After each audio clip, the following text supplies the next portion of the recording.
This is Tom with Outside Van. Come with me, we're going to go into the Parks van. We're going to look at how the dinette converts over into a queen size bed. I'm going to show you how the pieces flip over, and I'm going to show you how the cushions align to fill out that bed.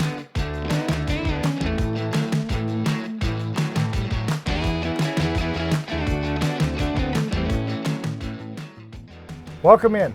We're going to take a look at what it takes to convert this dinette into the queen size bed by removing the cushions and positioning the pieces where they need to be a bed. Now we're going to remove the cushions by the magic of video, and it's going to happen just like this. Once the cushions are gone, what we see revealed are the three sections on the driver's side, which are going to fold over and index onto the passenger side. That's going to look like this.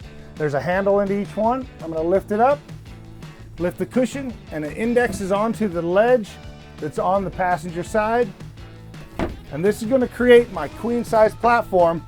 The cushions will come down and they will fill in for a queen size bed. So let's get our cushions back in here and I'll show you how the cushions arrange.